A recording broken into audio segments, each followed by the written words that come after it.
Good evening, everybody. Good evening. My name is James Spear. I am the principal here at Howard Bishop Middle School, and we are happy to be able to host this community input rezoning session here this evening. I want to welcome our distinguished board members, each and every one of you, to Howard Bishop. So on behalf of the faculty and staff of Howard Bishop, Mr. Reddick, our assistant principal here, Corporal Cook, and myself, we welcome you guys to Howard Bishop Middle School. Thank you. Thank you, Mr. Spear. And we appreciate your hospitality and welcome to all of you to our community input session on rezoning. My name is Jackie Johnson. I'm Director of Communications for Alachua County Public Schools. I want to introduce the board members who are here. Our board chair, Tina Certain, had a conflict, a national organization meeting. So running the meeting tonight will be Dr. Leonetta McNeely. She is our board vice chair. Our chair is actually Tina Certain. And also with us tonight are board members Kay Abbott, Diane McGraw, and Dr. Sarah Rockwell. I want to give you a little bit of information about how tonight is going to go down. But before I do that, I want to turn things over briefly to Dr. McNeely to make a few remarks. Thank you. Good evening, everyone, and I want to thank you for being here tonight. You know, at the beginning of a school year, it's very, very busy for our families, so I appreciate that you're here and that you made this meeting a priority. It is certainly a priority for us because we want to hear what you have to say because we have all of the work that we need to do. We've not had a comprehensive rezoning in our school system for 40 years, so it's time to get really busy. We know that going into this process, we cannot satisfy every single person. But what I do know, that everyone here at this table, we are committed to doing what is best for all of our students here in Alachua County. Again, thank you so very much for being here. Thank you, Dr. McNeely. So tonight's agenda works like this. We'll be having a quick presentation about the rezoning process, and then we're going to turn things over to you. You can see we have a microphone there. When it's time, I will ask anybody who wants to speak to come to the microphone, and Dr. McNeely will get you started. You will have 3 minutes to address the board, and you'll be able to see how much time you have left with our timer here up on the front table. If you would like to give input, but you don't want to speak at the meeting, we have a special email box set up, rezoning@gm.sbac. Just send us an email, and that will be seen by our staff and by our school board members. I want to give you some information about, or some data, some useful things that we have for you. At the front table, we had some documents that included this sheet, which has answers to frequently asked questions about rezoning. So that was on our front table. Also, you should have gotten these 3 maps. What they do is they show both the current zones for our elementary, middle, and high schools, and they also show the proposed zones for elementary, middle, and high school. And I want to stress the word proposed because we have several more community input sessions and several more public board meetings before the board votes on any rezoning plan, and that is scheduled to happen on November 7th. So there's still a lot to be done before any of this is finalized. Our rezoning page, www.sbac.edu/rezoning, has a lot of detailed information about rezoning. For example, you can find a more detailed version of the frequently asked questions. We've got even more questions and answers there. You can see a schedule of upcoming meetings having to do with rezoning, but you can also see more detailed interactive maps, and they include what's called a lookup section, and we've got one set up. It allows you to type in address. You see this pink box over here? It allows you to type in a specific address, and what it will give you is a list of the zones for that particular address. So for example, I went ahead earlier and typed in the address for the school board headquarters, 620 East University Avenue. And what pops up here over on the left is that the current elementary school zone for that address is Metcalf Elementary School. Proposed, still Metcalf Elementary School. It shows that the current middle school zone for that address is Westwood, but the proposed zone would be this school, Bishop Middle School. The current high school is Gainesville, but the proposed high school would be Eastside. So you can do that with any address in the district, in the county, and see a list of the schools, current zone, and where it would be proposed to go under this particular plan. But what it also allows you to do is pinpoint that address on a zone map, and you can zoom in, manipulate it all around. So that is also available on the rezoning page.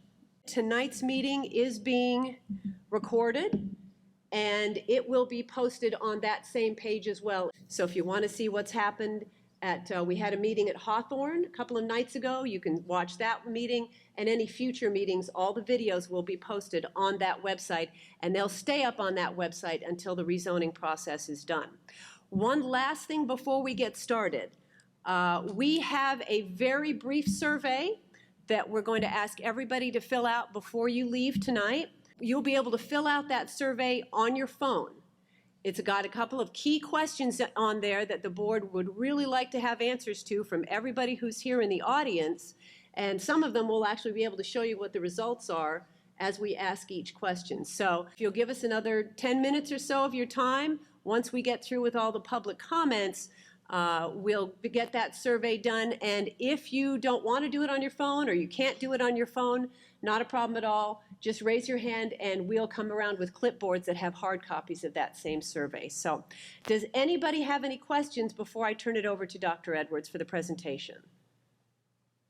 Great. All right. Thank you very much for your attention. I know that was a lot to take in, but at this time, I'm going to turn things over to Dr. Edwards. Thank you, Gaetan.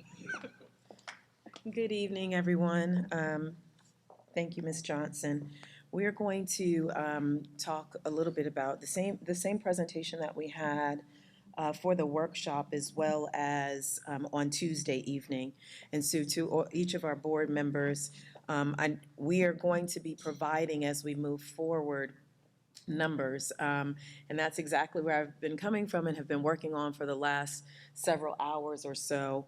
But we want to make sure that what we present is accurate data, and we want to make sure that the numbers that we're presenting is data that is appropriate to make decisions, and for when people are looking at it, know exactly what that data set actually reflects and looks like. So as we go through this presentation, it will be a reminder, but I do want for people to know that as we do updates on our slide that is presented to the general community, that you will see a transition or a change in what I show you to reflect updated numbers. So as we are getting that both from DRMP as well as for our 23-24 school year and our 10-day counts, so that you're able to compare what happened or what those numbers look like from 22-23, the school year where we received or made initially drew lines from the maps from the 22-23 school year, in comparison to the current school year that we're in now and what enrollment looks like as of today, and then moving forward with projections that comes from DRMP as they have created zone lines based upon where persons live. So our objectives as we move forward are to align our student enrollment with school capacity. We are definitely considering current and projected enrollment, as well as prioritizing our fiscal responsibility and efficiency. So our facilities, transportation, and personnel.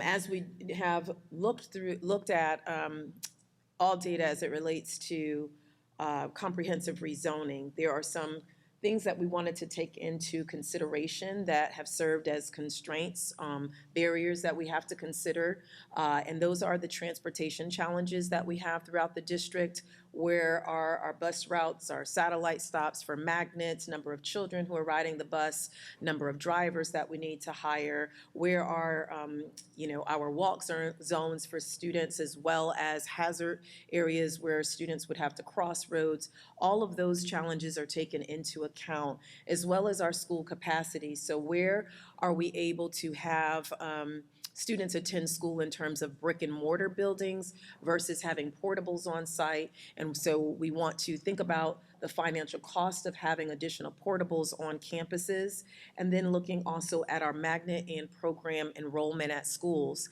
and the capacity that we have at schools and how that changes and fluctuates based upon the number of students who we have enrolled in particular programs.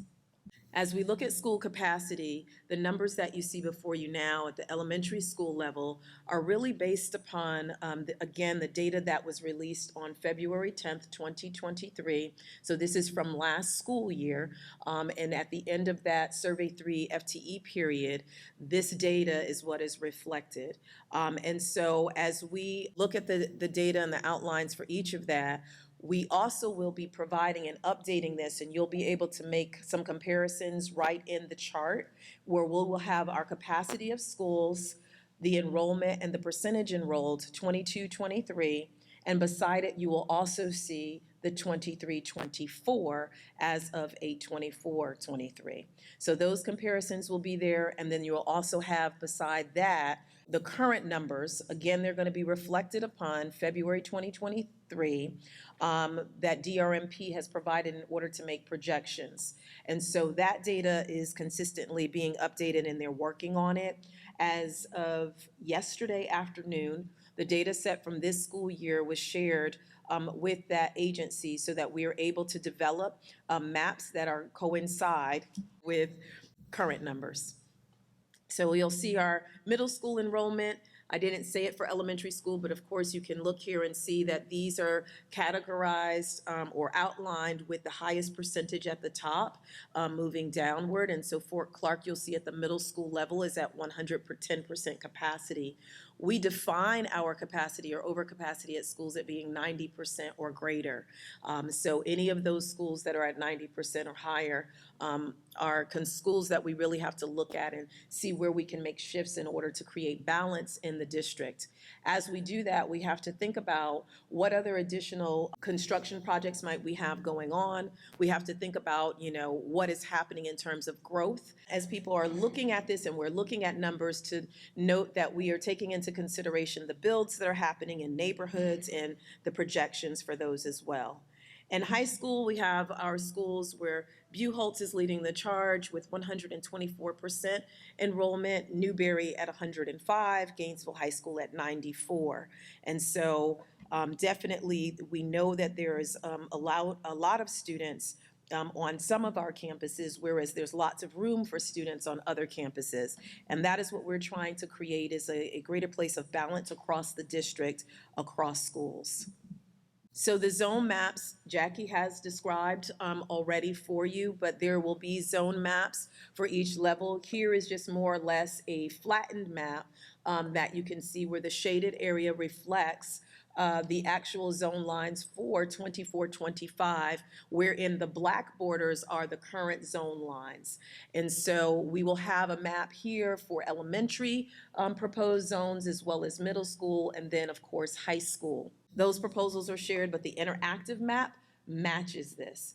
So what will change as we move forward is that the data that was presented with DRMP on yesterday, it will take about 2 weeks before that data is able to reflect new maps, but then also we will have to have the time to pull the data that actually aligns with those maps in terms of demographics for students. And so as we move forward, we have we had elementary, we have middle school. I utilize middle school because it's one of the ways in which I think can see clearest, probably just because of the color depiction. We see Westwood in the center beside Mabane and Fort Clark. And so you'll see Fort Clark in the light blue, Mabane in the darker blue, more further north, and then Westwood in the center. And so when you look at that, you'll see that those black lines, as I've said earlier, are the boundaries for each of the school zones, but the red is the proposed zone line for Westwood, which means that there will be students who are currently attending Fort Clark and Mabane that would then attend Westwood. And so we want to make sure that people understand that that's that expansion there.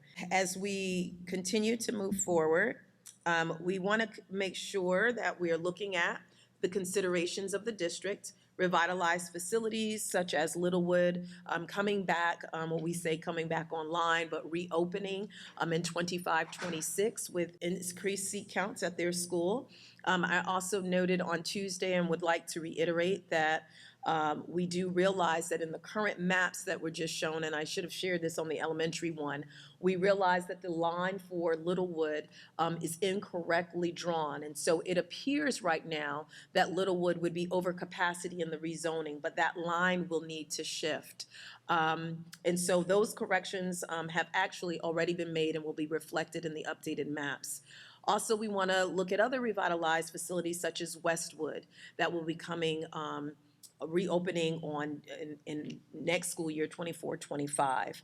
And so our students will be at that school site, and we want to keep that in consideration, as well as the impacts on enrollment data for us. We know that when you see the numbers projected and shared for the 23-24 school year, it's kind of difficult, you all kind of thinking about 3 school years at one time. But in our current school year, which is 23-24, it's important to note that you will see decreases in enrollment. And so our school district as a whole has had some decrease in enrollment, and that would be reflected. And so some may look at that and say, well, then we don't need to rezone anymore. But again, we have to think about the projection in the future and not just currently what is happening today. And so taking into account expansion of school voucher programs, the increase of charter schools, and also options that exist for parents to enroll their children in homeschool, private, or virtual school. And then the consideration of how are we looking at the process and procedures that we're using for our magnet programs, so, and dual enrollment. So for instance, if you're in high school and we have allowed 200 kids, right, into a magnet program, we would be thinking about if that school were over capacity, would we reduce the seat count for enrollment in the magnet program at the freshman level? For any students who are currently attending a school, currently in a magnet program, despite the changes in the zone lines, those children will be allowed to complete the magnet program that they're currently enrolled in. And so we want to make sure that parents understand that.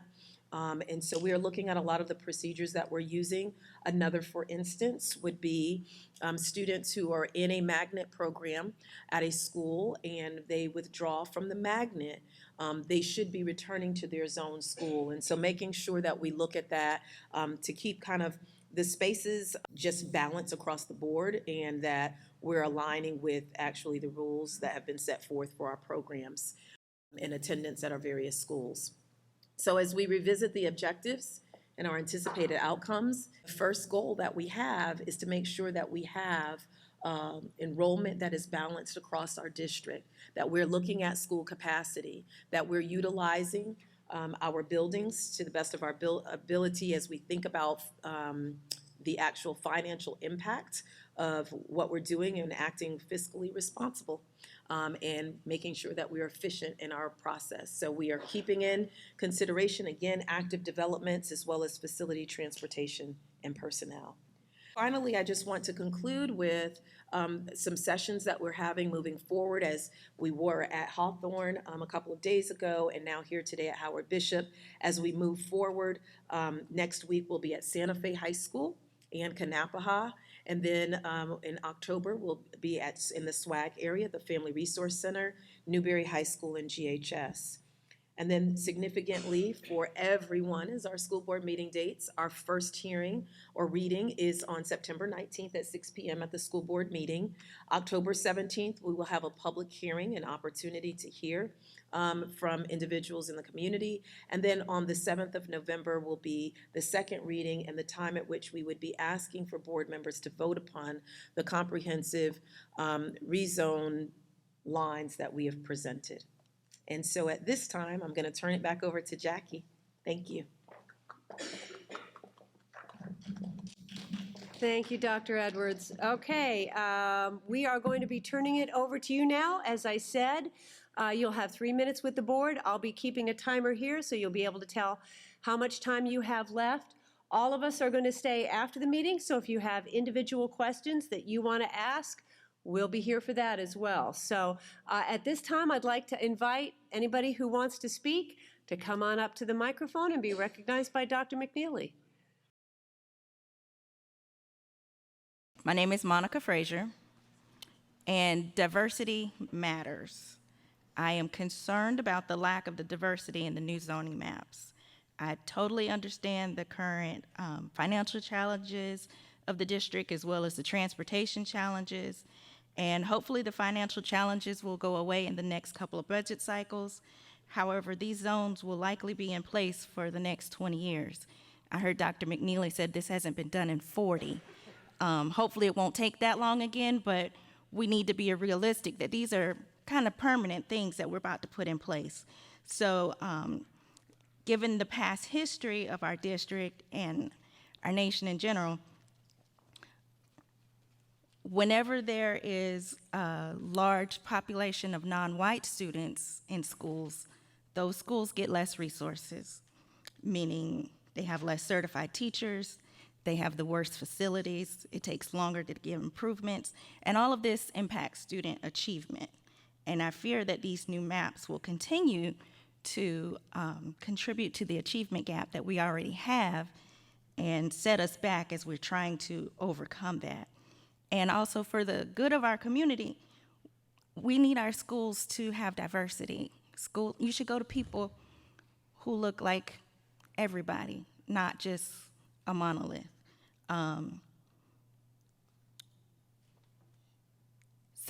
Especially in our high schools, I want to see what the demographic comparisons are for what we currently have versus the proposed, as well as the economic status with free and reduced lunch of what we currently have, and then what is proposed.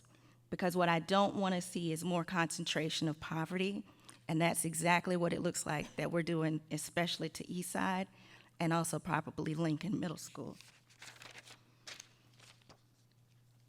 During the initial input assessments, I had asked about guidelines for zoning exemptions to be explained with the new maps. And I have not been able to find that information on the website, so please put that somewhere where parents can find it accessible. I would ask that the district give exemption preference to students who want to stay at their current schools before they allow students who have never been at that school to come there. And also that when an exemption is granted, it is for the duration of the remaining of their time, either in middle or high school. And I would like to ask that the board pass a policy concerning certified teachers. So we've had a lot of kids last year who went a whole year with no certified teacher. I would like for them to not be able to have that ever again. So if a kid doesn't have a certified teacher in second grade, then especially for the remainder of their elementary, that from every year on out, they have to have one, because we are doing a great disservice to our kids. Give me just 2 more seconds. The other question I have is, when will the next set of maps, when will they be presented after all the feedback sessions? And if that stuff can be added in the FAQ section, that would be really helpful, because the information on the zoning isn't quite user-friendly, at least not to me. Thank you.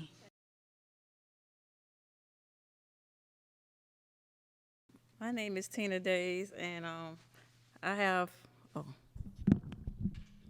a current student at Eastside and a current student here at Bishop.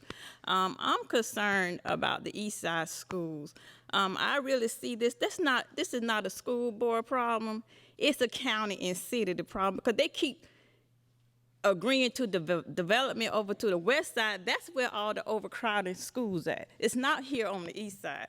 So I feel like it's not even y'all bearing the brunt of the county and the city increasing all the development on the west side. And they don't seem like they're not trying to bring any development on the east side. So we're not going to have schools on par if we can't even get development here on the east side. And so I'm concerned about that because I'm going to say it, I feel like no West Side parents are not going to want to have their kids bust over here on the East Side because there's only two choices. Either you build new schools on the West Side or you're going to have schools on the West Side come to the East Side where the schools are not overcrowded. There is no other choice. And I don't see them going to have that to happen. And then the third choice, which I am firmly against, is a closure of East Side schools, and they're going to be bused over to the West Side to the new schools. What other choice is there to have? And we have to be realistic. And you talk about diversity, the neighborhoods are not diverse. So where are you going to be if that's one of your priorities from the last school board workshop? Where are you going to get diversity? Because when it comes to diversity and you tell them parents on the West Side you want to be diverse and you want to have their kids bus over here so you could build diverse schools, it's going to be a problem. But then I don't see there was no problem when Duval was closed and Waldo was closed. Where were the other parents concerned about our kids? So I'm standing here because I'm concerned that our kids going to bear the brunt. And they're going to have no problem with busing our kids over there, but there will be a problem of their kids being bused over here on the East Side. Thank you.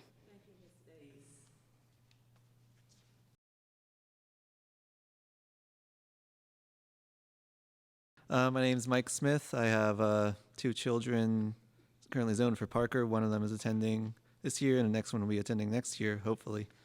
And we're being rezoned to Foster. We live in the Pleasant Street neighborhood. And I feel like there's a huge gap in transportation between those 2 schools. The distance may not be that much further, but the transportation options are way different. Our goal would be to walk or ride bikes to that school, and it's just not feasible with Foster. That corridor going up 6th Street is just not safe, especially for bicycles, but even for walking, it's too far. It would double the walking distance from 26 minutes to 46, and more than double the biking, 7 to 19. So you have to go around, go on a safer route. So we would have to be bused or, drive out of our way up to Foster.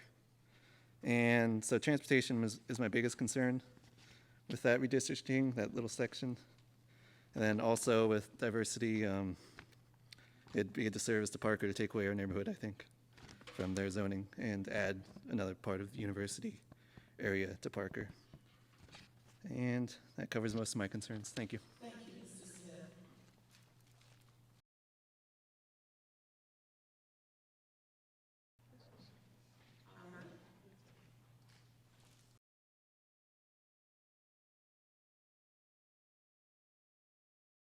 Hi there, thanks for having this. My name's, Ted DeBracke. I actually don't live here in this section of the county. I basically came to see the school as much as anything else. And I'm quite impressed by what has been done with combining the new buildings and the old buildings. But I could say something about where I live, which is actually way on the west side of the county in the area that served by the Newberry schools. And I guess the whole general concept of what you're doing there, or is proposed to be there, seems to make sense to me because basically, at least on the elementary level, some kids are being chopped off, or some sections of town are being chopped off and sent to Archer. Some sections are being chopped off at the north end and going to, I think it was Irby. And then also what happens to the middle school kids and high school kids, or at least the elementary kids, when they move up, they end up staying basically in the same cohort of kids that the kids that are sent to Irby now will be sent to Santa Fe High School, for example. So I think the overall concept looks pretty good. The other thing I just wanted to mention is the road that I live on just happens to be right on the border of where this is going to occur on the north end of the Newberry Elementary School zone. And it almost makes sense to me, since that road just happens to be a 3-mile long dead end, that kids on either side of the same road should go to the same school, because otherwise you'd have to have two buses going there and making a U-turn at the end. So there might be a minor adjustment there that would make sense. But that's it. Thanks. Thank you, Mr. DeVareke. All right, thank you, everyone. Now, we've gotten to the section where we said, remember, we were going to do that quick on-your-phone survey. So if everyone wants to pull out their cell phones, does anybody want to take the paper version? So I'm going to turn it over to Eitan Oren, who's going to walk you through the questions. All right, we are going to get some direct feedback instead of just kind of our open-ended, which we of course appreciate. We appreciate all of you coming out and being an active part of the community. All of this is anonymous feedback. We track no data at all. We track the data. We don't track any of like IP addresses, cell phone numbers, names, none of that. It's all anonymous. We really just want pure numbers. So our first question is just gonna be some quick demographic. If you could mark yes or no, please answer both on this one. If you could indicate whether you're a parent, guardian, family member in any way, some form of familial person of an ACPS student, that would be public school only, non-charter. And if you could mark yes or no if you're an employee. You can be both, you can be neither. The next question will be ranking. We'd love if you could rank the most important factors in rezoning to you. So we're looking for your understanding of what is the most important thing to factor in. So we have given you 5 factors. You have safe and efficient student transportation. That's all transportation factors, buses, cars, walkers, bikers, all of those things.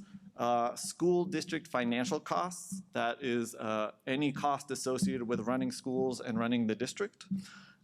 Effective instructional programs, that's any and all instructional programs, magnets, charters, all of the instructional programs. Demographic or socioeconomic balance, that's, we heard, diversity matters. And school enrollment matching school capacity, that focuses on those over-enrolled and under-enrolled schools. So we do have some people voting online, so thank you. Our next 2 questions are open-ended. If you're doing it on your phone, you'll have 200 characters. If you're doing it on paper, you have no limit. You can even go outside the box I left for you. So what is your top question about rezoning? Your top question. The next one will be, what's your top suggestion? So this is question, next one, suggestion. For our next question, we'd like to know where most of your information about rezoning is coming from. If you could select one of the 2 options, just one. It doesn't mean all of your information, just most of it. Is it coming from the district, Skylert, emails, the website, phone calls, board meetings, things like that? Or are you receiving your information from outside the district, third-party Facebook groups, word of mouth? And then this one, we would love to know an approximate area in the district where you live. If you could zoom in on your phone, this is the best map of the district I could find online. So if you could zoom in, give an approximate area. If you just want to do northwest, northeast, southwest, southeast, that works. If you just want to put it kind of in the word Gainesville to mark the city, that would be great too. If you're doing the paper version, you can write your neighborhood name, a directional, the city name, anything like that. But we would love to know where you're living, where you're coming to give your input from. And that is our final question. So we don't take your comments and input lightly. We appreciate your willingness to show up. And if you have a paper version, you can bring it up to us at the end. Thank you very much. Thank you, Eitan, and you all were our guinea pigs. That is the first time we've tried that, but I think we've learned a couple of things from that. I think probably let everybody load it on their phones at the beginning of the meeting and then ask the questions at the end of the meeting. So again, we are going to stay around. So if you have any questions at all, just let us know, or you want to talk over maps, whatever you'd like to do, just come and talk to a staff member and we'll get you to the right person. But otherwise, keep checking back to that rezoning website. We will keep updating that, and that includes with any new maps, with any new demographic information. As we get new information, we are posting it on that website. So keep checking that out. But otherwise, thank you for coming and have a great evening.